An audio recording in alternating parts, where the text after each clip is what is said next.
Totain. Aku deh.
তুই কি করতেছিস?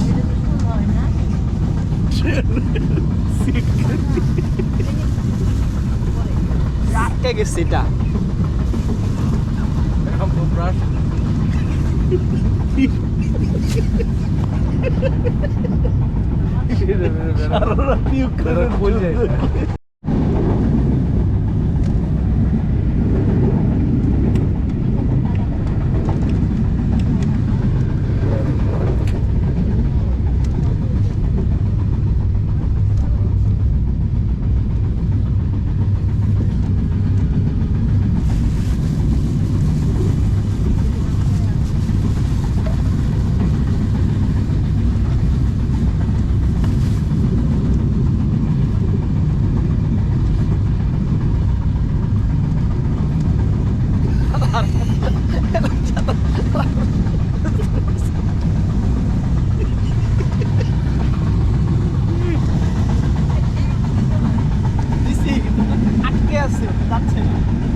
অনেকদিন খোলা হয় না তো,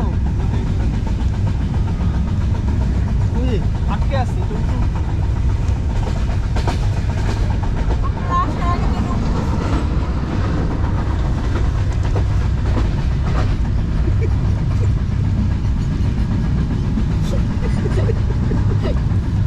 কি দাদা ইউক্রেনের যুদ্ধ লাগাই দিলেন, একটা সিটকেটই খুলতে পারতেছে না। ইউক্রেনের ইস্টার্ন সাইডে আমরা আটকায় পড়ছি।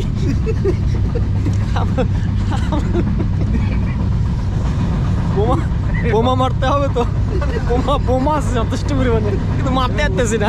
বোমারও তো আমরা তো এখন বোমার অভিমানে আছি মিয়া, কিন্তু আমাদের তো লাফ মারতে হবে, মানে মিয়া লাফ মারতে হবে, কিন্তু দরজা খুলে না, লাগতারই না। বাংলাদেশের ট্রেনের সিটকাটি।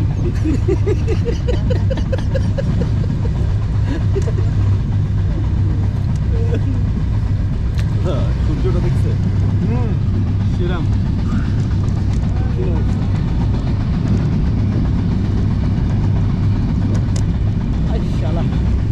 ডিমের মতো হয়ে গেছে। এই সিনেমাটা এইভাবে নিতে পারতাম, আপনার এই ক্লাসমেটটা নিতে পারতাম।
কত উপরে দেখছেন এখানে আমরা কিন্তু দূরত্ব দাঁড়িয়ে আছে না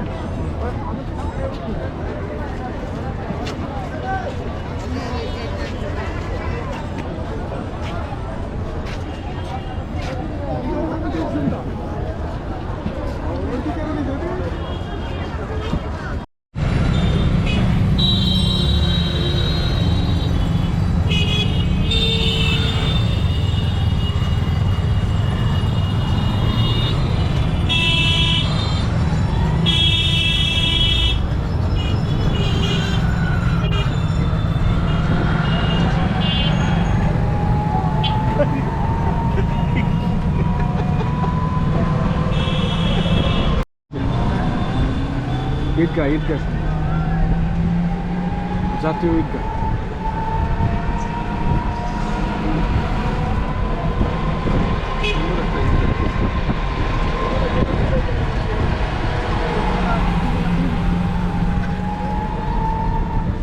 মাঠ তো বিশাল এদিকে ভিতরেই আছে না জায়গা আছে ভিতরে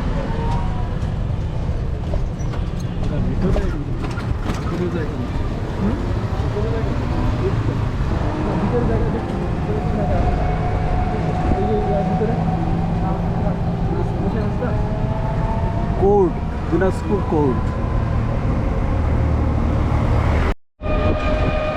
আসসালামু আলাইকুম বন্ধুরা, আমরা এখন দিনাজপুর শহরে আছি। দিনাজপুর শহর থেকে আমরা যাচ্ছি, আচ্ছা আমরা কই যাচ্ছি? ধর্মসাগর না রামসাগর? রামসাগর। আমরা এখন রামসাগরের দিকে যাচ্ছি। এখানকার একটা বিখ্যাত দিঘি, সেই দিঘিটা দেখব। নিয়ে অনেকটা মিথ প্রচলিত আছে। একজন হিন্দু জমিদার এই দিঘিটা খনন করেন তার ছেলের উদ্দেশ্যে। হিন্দু জমিদারের নাম হচ্ছে প্রাণনাথ। প্রাণনাথ তিনি স্বপ্নে দেখেন না? তিনি স্বপ্নে দেখেন যে তার ছেলেকে যদি এখানে দেয়, ছেলেকে যদি স্যাক্রিফাইস করে, বলি দেয়, তাহলে হইতেছে ওই খরা, দীর্ঘদিনের খরা, যে খরার কারণে মানুষ মারা যাইতেছিল গণহারে, ওই খরা বিনাশ হয়ে যাবে, পানি চলে আসবে এই বিরাট লেক দিয়া। সেই উদ্দেশ্যে কিন্তু সে একটা টেম্পল বানাইছে এই ওই ইয়েটার কি বলে ওইটার মাঝখানে, পুকুরের মাঝখানে একটা টেম্পল বানাইছে। ওই টেম্পলে যেই তার ছেলে রামকে তুলছে, সে এটা করতে ভুলে গেছি, সঙ্গে সঙ্গে দেখা গেল পুরা লেক পানিতে ভরে গেল এবং সেই পানিতে সেই রাম মারাও গেল। তার নাম অনুসারে সেই লেকের নাম রাখা হইল রামসাগর।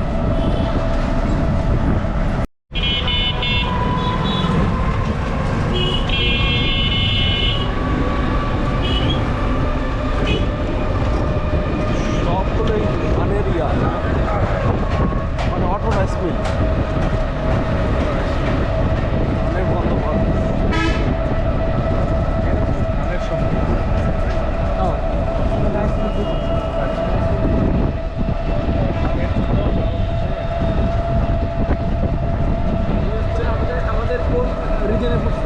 দিনাজপুরের বিখ্যাত লিচু, সারি সারি লিচু গাছ, আম বাগান।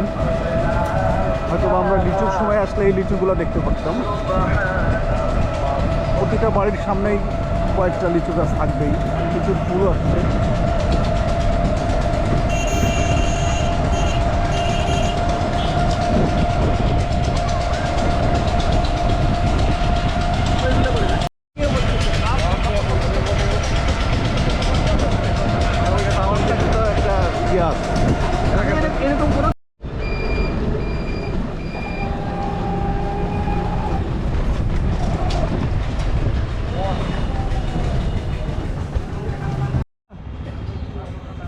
আমরা চলে এসেছি রামসাগর জাতীয় উদ্যান, দিনাজপুর।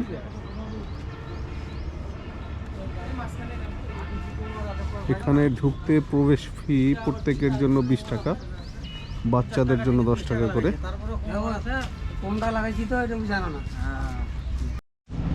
কত করে? 10 টাকা করে।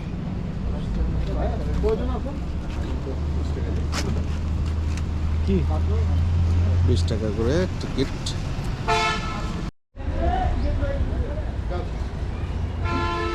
চলেন পুরোটা ঘুরলে নিয়ে যাইবেন। পুরোটা ঘুরলে কত? পুরোটা রাউন্ড দিয়ে শিশু পার্ক চিড়িয়াখানা যা আছে সব কিছু দেখা শুনে নিয়ে আসবো। কত? 5 কিলো এরিয়া, জায়গা জায়গায় থামবেন, ছবি তুলবেন, 150 টাকা। 150? 1-1.5 ঘন্টা লেট হবে আপনাদের। কত পারবা বলেন আপনারা।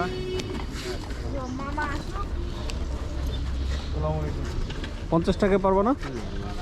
120 টাকা লাগবে। টাইম কত কত 1-1.5 ঘন্টা। হ্যাঁ 1-1.5 ঘন্টা। মানে 1 থেকে 1.5 ঘন্টার মধ্যে কি আপনি পুরো ঘুরে নিয়ে আসতে পারবেন? হ্যাঁ, সব জায়গায় যাবেন তো আপনি? এখানের এরিয়াটা ভালোই বড়, 5 কিলোমিটার মতো। 1 থেকে 1.5 ঘন্টা আপনি ঘুরতে 1-1.5 ঘন্টা লাগবে। মাঝখানে আছে থাম আপনার মামা আমাদের কাছে ভাড়া চাচ্ছে 150 টাকা, তো দামাদামি করে নিলে ভালো, যে যততে পারে। তবে হয়তো 100 তে মেনে যাবে হয়তো। হ্যাঁ, আর জায়গায় জায়গায় থামবেন না, ছবি টবি তুলবেন।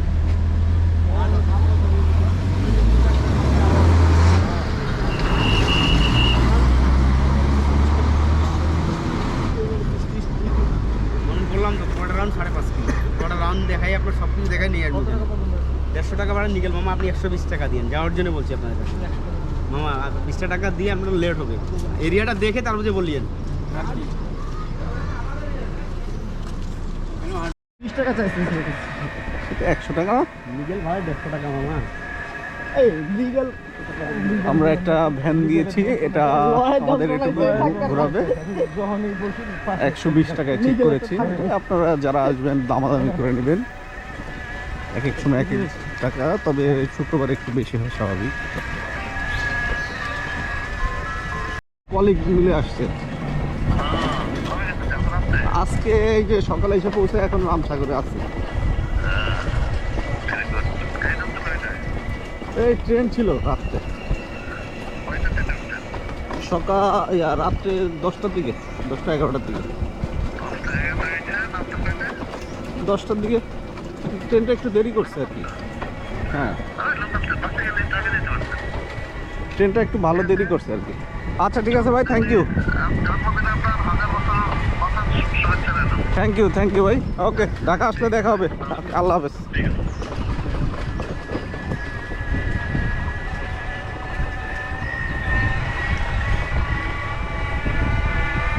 তো ভালো, অনেক গাছ গাছালি আছে বিভিন্ন ধরনের।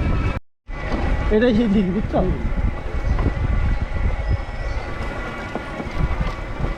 এই দিকের ঘটনা কি? ওই মেয়ে আসতে চালো, তুমি তাড়াতাড়ি যাও। এই দিকে কিভাবে হইলো? এইদিকে হইলো এই এলাকায় পানি ছিল না, হ্যাঁ, পানির অভাবে লোকজন মারা যাচ্ছিল। তারপর রাজা এলাকার লোক নিয়োগ করে হ্যাঁ পুকুর কাটলো। হ্যাঁ পুকুর কাটো দেখতে যে পানি উঠতেছে না, হ্যাঁ। তখন রাজা ছেলে যুবরাজ, হ্যাঁ যুবরাজকে ট্রানজিশন দিল। হ্যাঁ, দেওয়ার পরে পানি উঠলো, তখন থেকে দিদির নাম রইল রামসাগর। এটা কি সত্যি? ইতিহাসে লেখা আছে তো এটাই। পুকুরটা কাটতে 1750 থেকে 1755, 5 বছর পুকুরটা কাটতে লাগছে। কত বছর? 5 বছর। ও, তো এটা যা লেখা আছে এটা কি সত্যি? পুকুরের মাঝে মন্দির আছে তো। তাই? যখন আমরা মনে করেন যে এই পুকুরটা আপনার গাই ব্যাংক লিজ নিচ্ছিল না, হ্যাঁ যখন আমরা জাল মারতাম আর কি, গ্রামের কাছ থেকে নিয়ে জাল মারতাম, হ্যাঁ, তখন ওই এটা বাদ দিয়ে জাল ফেলতে হতো আমাদেরকে, নাহলে ওটা জালে লাগে হতো। কি জ্বালা লাগিয়ে দিত? ওই যে মন্দির একটা রুম ছিল, ওই রুমের মধ্যে তো ওনার ছেলেরা দিচ্ছিল, দেওয়ার পরে তো পানি উঠতো ও, পুকুরের মাঝে। মাঝখানে মন্দির আছে নাকি? রুমের একটা মন্দির আছে। হ্যাঁ, ওই মন্দিরে হচ্ছে রাম, যুবরাজ রামকে হচ্ছে ওখানে বলি দেওয়া হয়েছে। বলি দেওয়া হয়েছে, তার স্যাক্রিফাইস করছে।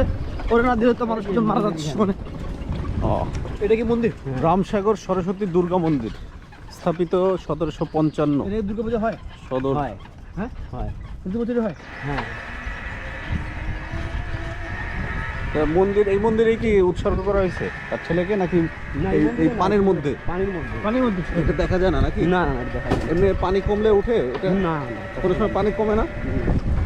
আর বাবা, পানি যখন কম ছিল, হ্যাঁ। একদম নাই ছিল, হ্যাঁ, তখনই তো টেম্পলটা বানানো হয়েছে।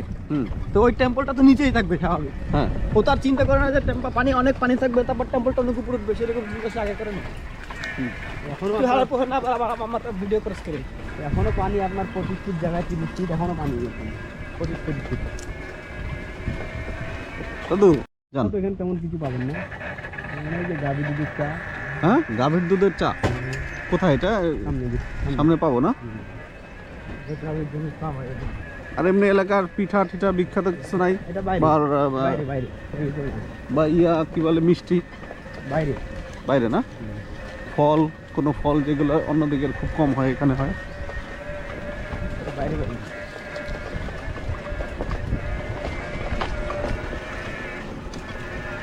আরে এটা বসে সুন্দর বিরাট ডিগ্রি রে।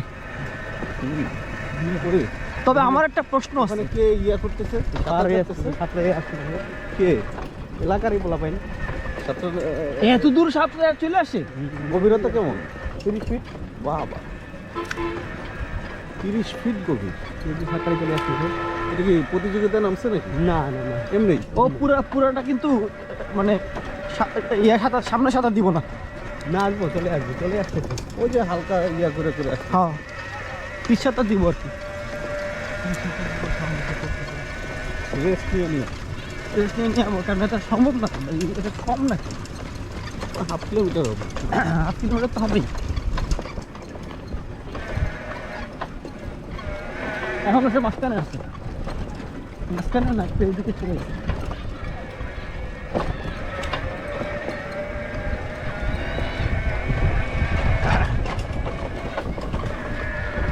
কিন্তু ভাই আমার একটা কথা আছে, তখন পানি আসছিল না, বুঝলেন না, যখন আসলে খরা হয়েছে তখন তো পানি আসছিল না, তো তখন মানুষ সমানে মারা যাইতেছে পানির অভাবে। ওই সময় এত বড় পুকুর খনন করলে কেমনে, এত বড় একটা লেক খনন করলে কেমনে? এলাকার লোক নিয়োগ করে। এই লোক কি পানি পানি খায় নাই? অবশ্যই খাইছে। তাহলে এরকম খরার মধ্যে আবার এতগুলো লোক নিয়োগ দিয়ে আবার ইয়া করা লাগছে।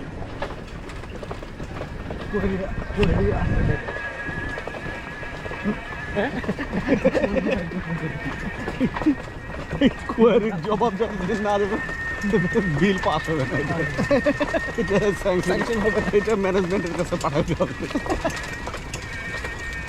এটা কথাটা সত্যি, কারণ না এটা তার একটা মিথ্যে করবে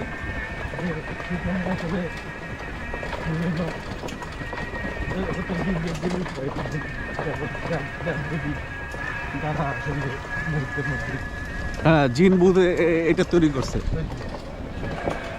না হইলে মানুষ খাবে না, কারণ অলরেডি প্রচলিত আছে, এটা বানাইতে 5 বছর লাগছে, 5 বছর লাগছে। তার মধ্যে যদি আবার জিন ঢুকান তাহলে তো আরো, তাহলে তো সমস্যা, তাহলে জিনের মিটটা যদি বেশি 5 বছর লাগে তাহলে তো তাহলে তো মিটটা জমে না। জমে না। জিন তো কালকে একটা রিপোর্ট আসলো যে এক রাতের মধ্যে একটা রাস্তা বানায় ফেলেছে ধানি ক্ষেত দিয়ে। হ্যাঁ তো জিনের জন্য তো 5 বছরে হবে না, এটা 5 বছর আসলে 5 মাস হইতে পারে বা 5 দিন, 5 দিন হইতে পারে। তাহলে বিশ্বাস করা যায়। ধনের কথা তো আপনার ওই রানী কিছু কথা বলা আছে, খাবার খাবার রানী সুলাইমান আলাইহিস সালামের ঘটনা বলছে যে ওই সিংহাসন আমাকে কে নিয়ে আসতে পারবে, কেন দিতে পারবো, জিনদেরকে দেখে বলছে, বলছে যে আপনি মানে টাইম বলছি কত কয়েক ঘন্টা এর মধ্যে আমি নিয়ে আসতে পারবো। সবচেয়ে দ্রুত যে আনতে পারবো তার এই কাজটা দেওয়া হয়েছে। দ্রুত করতে দ্রুত জানেন, কিন্তু আপনি চোখের পলক খেলা আর চোখের পলক যে দুইটা পরপর ফেলেন না, 0.25 সেকেন্ড এর মধ্যে আপনি আসতে পারেন।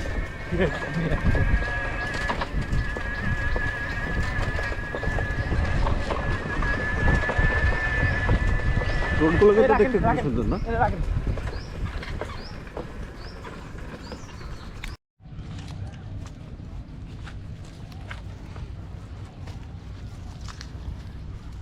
সুবিশাল রামসাগর দিঘি, 1755 সালের দিকে এটি তৈরি। এই দিঘির মাঝের দিকের গভীরতা প্রায় 20 ফিটের কাছাকাছি। প্রায় 5 বছর সময় লেগেছিল এটি তৈরি করতে।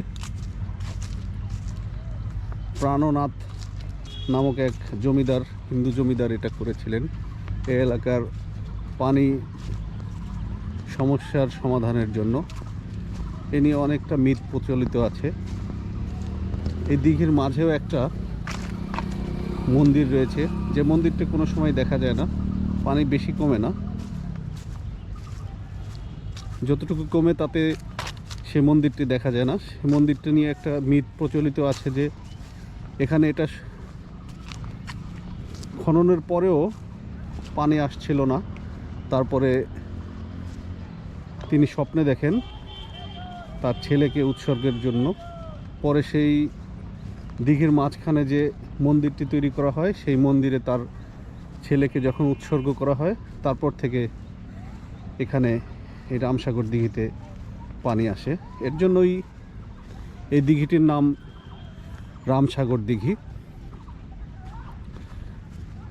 এর সাথে সাথে এই এলাকার যে পানির যে সমস্যা, সেটা অনেকটাই লাঘব হয়। এর চতুর্পাশে আরও কয়েকটা মন্দির রয়েছে। এই রামসাগর এই উদ্যানে একটি চিড়িয়াখানাও রয়েছে। আর মানুষের বসার জন্য বা খাওয়া দাওয়ার জন্য অনেকগুলো ছোট ছোট দোকান রয়েছে। ফুচকা বা চিপস জাতীয় খাবার দাবার পাওয়া যায়। তবে প্রাকৃতিক হিসেবে খুবই সুন্দর একটা জায়গা। বিভিন্ন ধরনের গাছ রয়েছে যেগুলো আমাদের জাতীয় উদ্যানগুলোতে দেখা যায়। অনেক রেয়ার গাছ এগুলো এখানে লাগানো হয়েছে। তবে দেবদারুর শাড়িটা সত্যিই চমৎকার। এখানে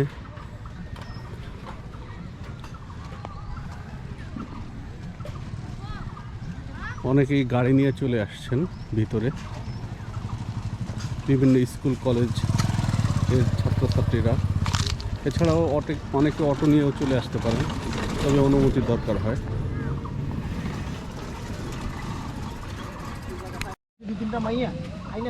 এখানে গরুর দুধের চা পাওয়া যায়। এরা এগুলো জ্বালানি হিসেবে ব্যবহার করে। 3টা দুধ চা।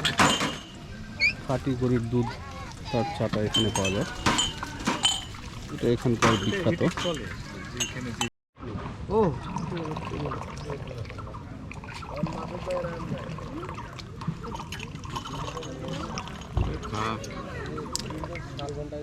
এই দুধে কি কোনো পাউডার মাটার মেশানো না? একদম গাবি পান বানাই দাও তো। পানে কি হবে? হোয়াইট দিয়ে কালা জিরা আছে, কালজিরা নাই। আরো যদি দিয়ে আসলে কাঁচা সুপারি, চুন হবে না? হ্যাঁ চুন হবে। কালাই দিয়া নাই নাই কালজিরা নাই। ই আছে, নিয়া মরি আছে। কালো জিরা মরি আছে, আর মরি হইলো শেষ।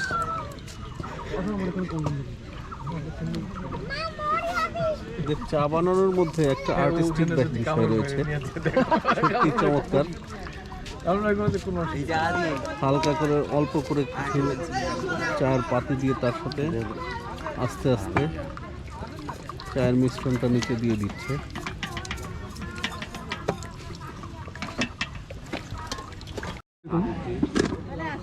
দাদার কি চা খাচ্ছি চিনি আমরা। ছাড়া চা? চিনি ছাড়া চা খাচ্ছি। দেখতে খুবই বিচ্ছিরি লাগছে, তারপরে খাচ্ছি। তবে খেতে অনেক ভালো, খেতে খুবই ভালো।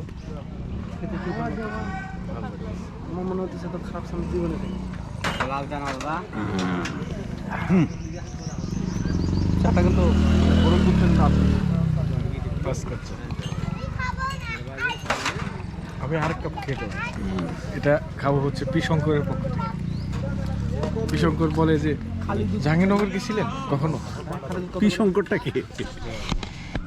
পি শঙ্কর হচ্ছে আপনার প্রিয় ম্যানেজার। সামনে আর্টিফিশিয়াল শিশু পার্ক। এখানে কি সবগুলো ওই প্রাণীদের মূর্তি টাইপের করে রাখা নাকি? জীবিত সামনে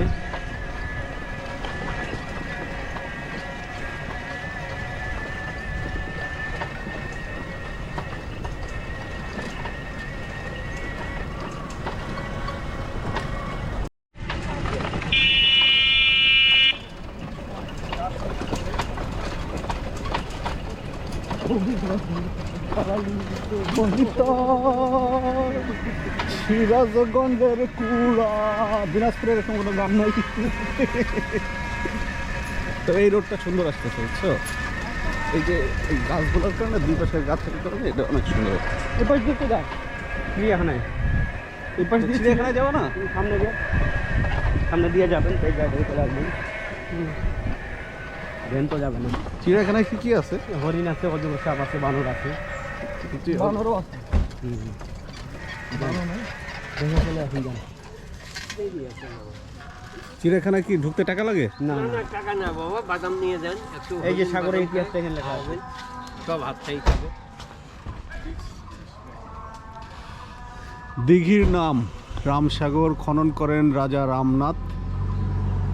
খননকাল 1750 থেকে 1755, দৈর্ঘ্য 3399 ফিট, প্রস্থ 998 ফিট, পার্কভূমি 68.54 একর, জলভাগ 77.90 একর, গঙ্গা তিস্তার পূর্ণ প্রবাহ বিধৌত বরেন্দ্রভূমি প্রকৃতির এক অনন্য নিদর্শন। রাজা রামনাথের কীর্তি, রামসাগর মহাকালের ললাটে এক রাষ্ট্রিকা, সাগর সম বিশাল জলরাশিতে ভরপুর এই দিঘির নাম রামসাগর। 1947 উত্তরকালে সদ্য ফোটা পরিজাতের মতো এই নামটি বিম্বিত হয় গণমানসে। শুরু হয় পর্যটকদের আনাগোনা। পাড়ভূমিতে তখনও রুক্ষ মরুর পদছায়া, সৃষ্টি করা হয় সেখানে সবুজ শোভা। সাগর এবং বৃক্ষ প্রকৃতির অপরূপ রূপ, নিসর্গের অগ্রযাত্রায় খোলা হয় আরেক পাতা। 2001 খ্রিস্টাব্দে এলাকাকে দেওয়া হয় জাতীয় উদ্যানের মর্যাদা। অতি প্রাচীনকালে বৃষ্টির অভাবে খরায় দুর্ভিক্ষ দেখা দেয়। এই অবস্থায় খাদ্য পানীয় জলের অভাবে শেষ হয় বহু জীবন। রাজা অনেক লোক নিয়ে করে খনন করলেন এই দিঘি, কিন্তু দিঘিতে উঠল না এক ফোঁটা পানি। স্বপ্নাদেশ অনুযায়ী যুবরাজ রাম দিঘিতে প্রাণ বিসর্জন দিলেন। দিঘি পানিতে ভরে উঠল, পানীয় জলের অভাব মিটল, যুবরাজের স্মৃতি অমর হয়ে রইল। দিঘির নাম হলো রামসাগর। থ্যাংক ইউ আপু, থ্যাংক ইউ। ছোট্ট একটা চিড়িয়াখানা আছে এখানে, দেখবো বেশিরভাগই হরিণ আর অজগর। কই অজগরও আছে হয়তো বা, অনেক হরিণ রয়েছে। যাই আমরা সামনে আর একটু। ওটা এর দেখাইতে হবে, টুনটুনকে দেখাইতে হবে, টুনটুনি দেখে মজা হবে।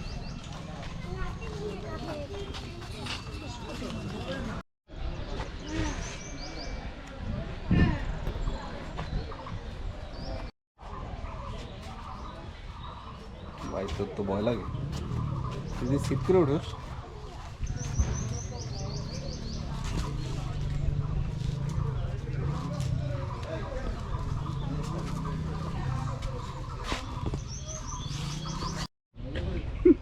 ওই কি দেখিস? আবার আপনার কথা আমার তা গাইছে। এই ও হালার বললে একটা তো ওই যে কি হয়েছে? এই বেটা, আমাদের কথায় না তাকাইলে আপনার কথায় তাকায়। ওই লেস কত বড়। লেজ কত বড়,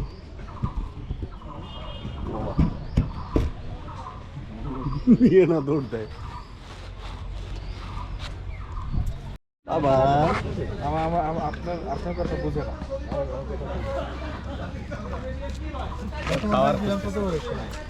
ইউপিএ করে টাকা দেখবেন, এটা হরিণ চলে আসবে।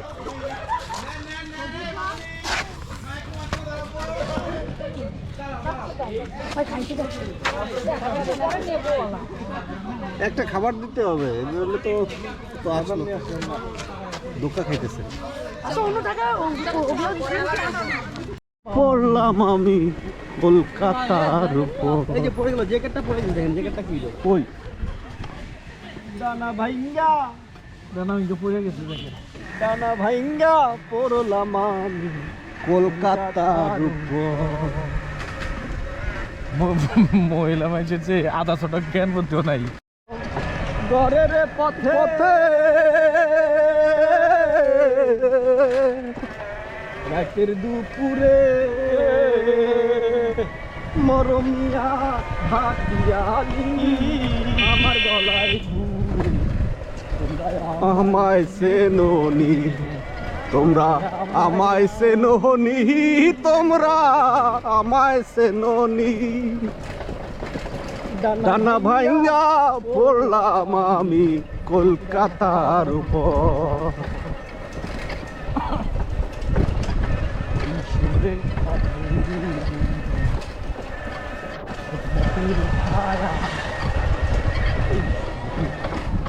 ছায়া দে রে শীতল পাটির মায়ার বন্ধু শীতল ছায়া এই না সুরের পালে পালে রে ভাই, খুশির হাওয়া বহে এই তোরতে ভুইলা গেছে দাদারে, ভুইলা গেছে তোমরা, আমায় চেনোনি তোমরা, আমায় চেনোনি। ডানা ভাঙ্গা পড়লাম আমি কলকাতার উপর। হবিগঞ্জের জালালি কহিত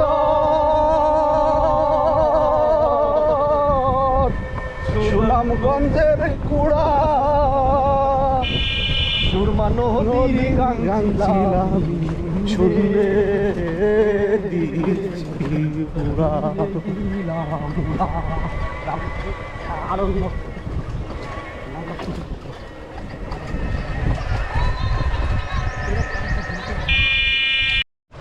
রামসাগর দেখা প্রায় শেষ, এখন আমরা বের হয়ে যাচ্ছি।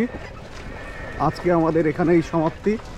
পরবর্তী পর্বে আপনারা দেখতে পারবেন দিনাজপুরের বিখ্যাত কান্তজির মন্দির।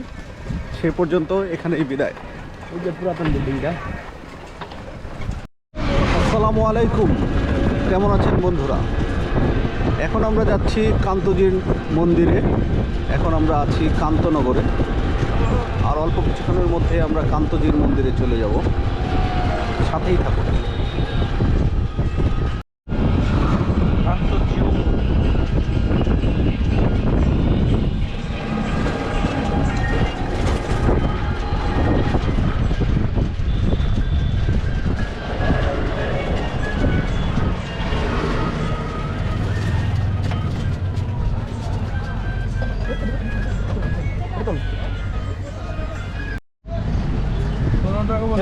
তেবাকা চক্র এটা 20 টাকা নিয়ে 20 কিলোমিটার নিয়ে তেভাগা চত্বর থেকে আমরা বাম দিকে গেলেই আমাদের কান্তজির মন্দির। এখান থেকে সামান্য একটু দূরেই। নদী তেবাকা আন্দোলন কি এখানে ছিল? ব্যাপার নদী, ব্যাপার ব্যাপা তেবাকা আন্দোলন কি এখানে ছিল? তেবাকা কিলোমিটার পানি অনেকটাই শুকিয়ে গিয়েছে, অনেক বড় চর, নদীর শাখাটা বেশিটা নেই।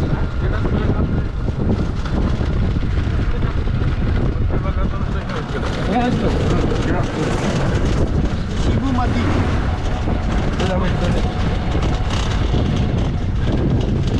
শিবু মাটির কিরা কোম্পানির কিরা জানো মাঝির কিরা কোম্পানির কিরা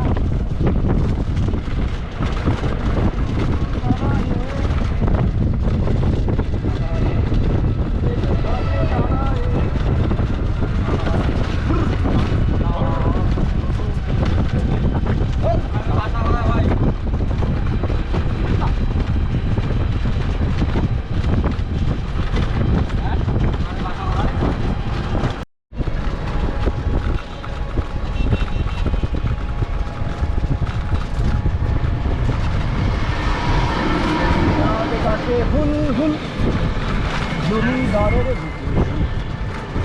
ভৈরবটাকে হুল হুল মহাজনের রাতটাকে হুল হুল জমিদারের ভৈরবটাকে হুল হুল মহাজনের বুকে শুল।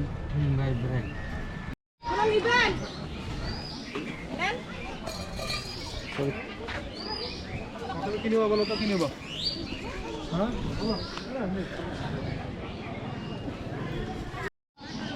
আমরা চলে এসেছি বিখ্যাত সেই কান্তজির মন্দিরে। বাংলাদেশের অনিন্দ্য সুন্দর কয়েকটি মন্দিরের মধ্যে এটি একটি। এর কারুকাজ সত্যিই মনোমুগ্ধকর। আমাদের প্রাচীন ঐতিহ্যের অনেক বড় সাক্ষী এটা।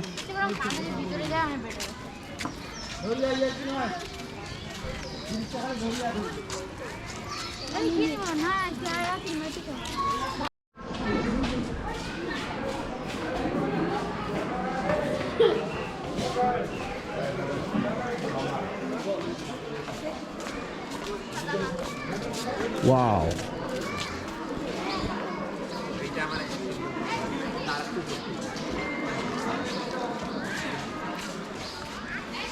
এইটা বেশ সত্যি অসাধারণ। মন্দিরের গায়ে খচিত বিভিন্ন ধরনের শিল্পকর্ম।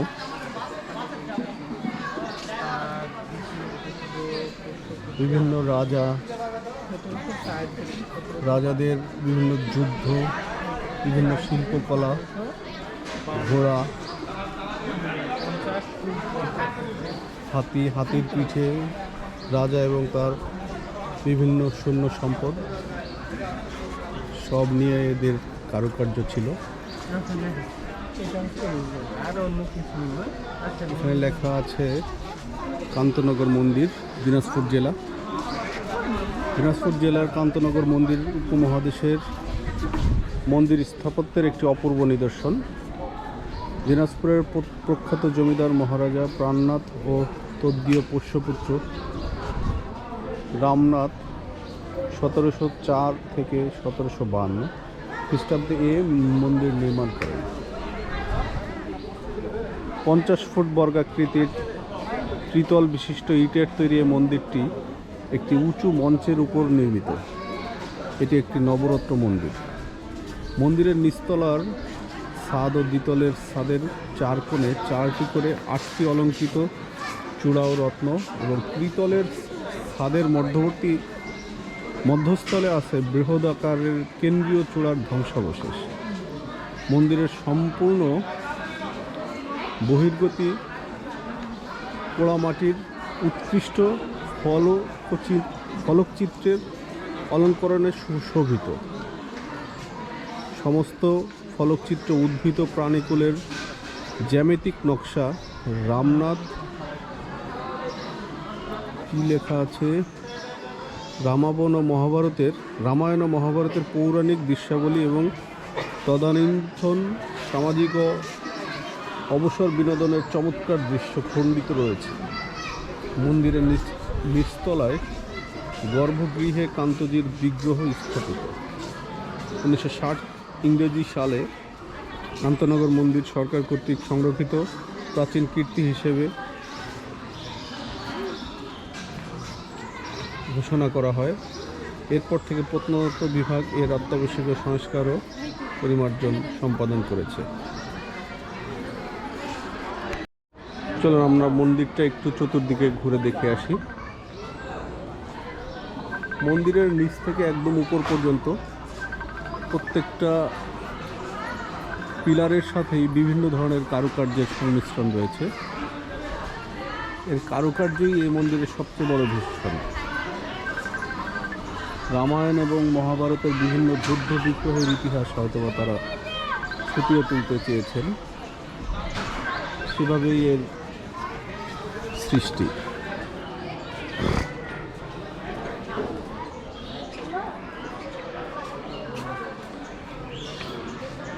মন্দিরটি বলতে গেলে চতুর্ভুজ আকৃতির,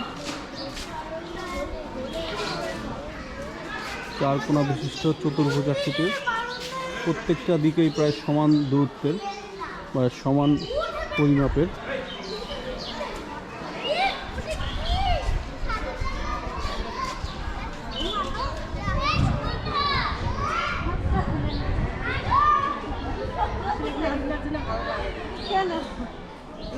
দেখতে কেমন লাগে?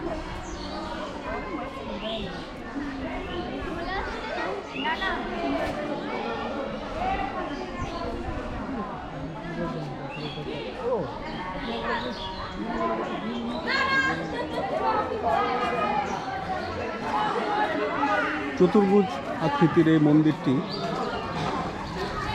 আমাদের বাঙালি সংস্কৃতির অনেকটা ধারক ও বাহক। বাঙালির যে প্রাচীন আমলের ছনের ঘরগুলো ছিল, দুপাশে একটু ঢালু, সেই ধরনের একটু ঢাল সৃষ্টি হয়েছে উপরের ছাদের দিকে।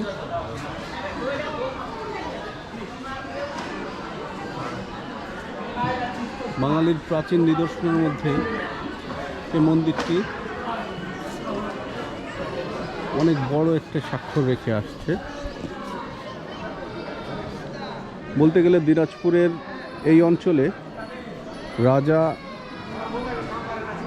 প্রাণ রায় ও তাহার তদ্বীয় পোষ্যপুত্র রামনাথ রায় এরা অনেক বড় ভূমিকা রেখেছে। তাদের রামসাগর, কান্তজির মন্দির এছাড়াও এই অঞ্চলে বিভিন্ন ধরনের উন্নয়ন কাজে তারা খুবই অবদান রেখেছে।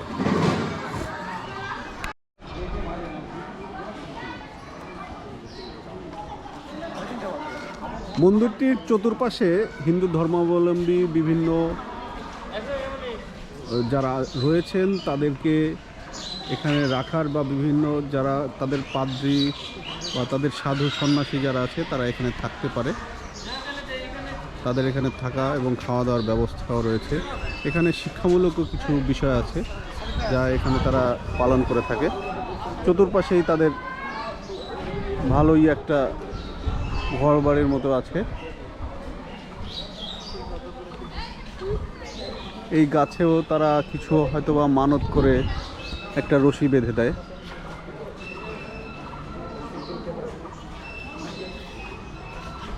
দূর থেকে দেখলে বোঝা যায় যে বাংলাদেশের এই অঞ্চলে স্থাপত্য শৈলীর সর্বোচ্চ শিখরে যদি বলা হয় যে কয়েকটি স্থাপত্য, তার মধ্যে কান্তজির মন্দির একটি। সত্যিই মনোমুগ্ধকর। এর স্থাপত্য শৈলী অসাধারণ, কারণ এটি পোড়ামাটি দিয়ে তৈরি। এটি আমাদের মুঘল বা ইউরোপীয় ধাঁচের কোনো বিল্ডিং নয়, এটি সম্পূর্ণ আমাদের বাঙালি সংস্কৃতির সাথে সামঞ্জস্যপূর্ণ। কান্তজির মন্দির থেকে আমি আজ বিদায় নিচ্ছি। ধন্যবাদ সবাইকে, সাথেই থাকুন। আমাদের চ্যানেলটি, আমাদের এই ভিডিওটি ভালো লাগলে লাইক, কমেন্টস এবং সাবস্ক্রাইব করে সাথে থাকুন। পরবর্তী ভিডিওর জন্য অপেক্ষা করতে। আমাদের নেক্সট গন্তব্য বাংলাবান্ধা মহানন্দা নদী, যেখান থেকে কাঞ্চনজঙ্ঘার বিখ্যাত সেই দৃশ্য দেখা যায়। সে পর্যন্ত আপনারা সাথেই থাকুন। ধন্যবাদ। এগুলো কি সিঁদুর না? আর এটা এই যে ব্লু নীল, এটাতে কি করে? কাপড়ে দেওয়ার জন্য। আর এটা কি চন্দন? এটা মুলতানি মাটি। ও, মুলতানি মাটি।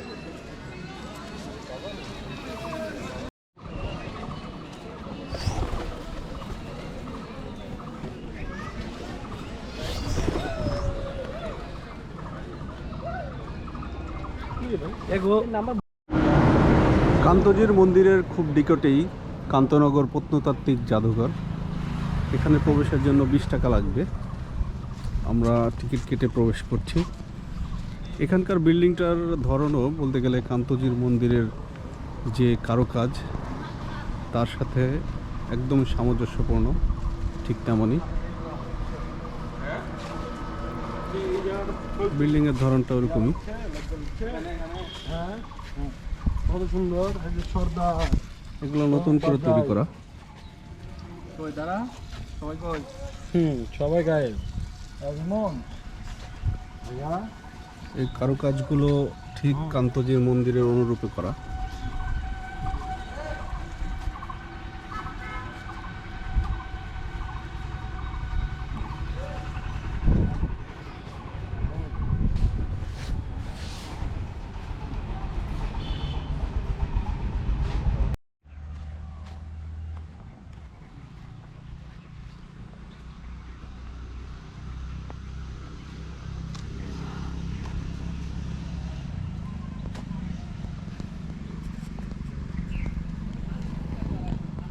জাদুঘরটিতে আমাদেরকে ক্যামেরা নিয়ে প্রবেশ করতে দেয়নি।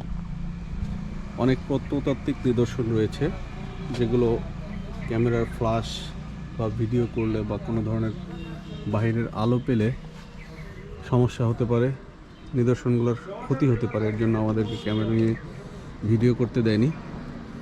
তবে এখানে রয়েছে অনেকগুলো বিষ্ণু মূর্তি কালো পাথরের, সেগুলো সব 8ম শতক থেকে 9ম শতক, কোনোটা 10ম থেকে 11 শতক।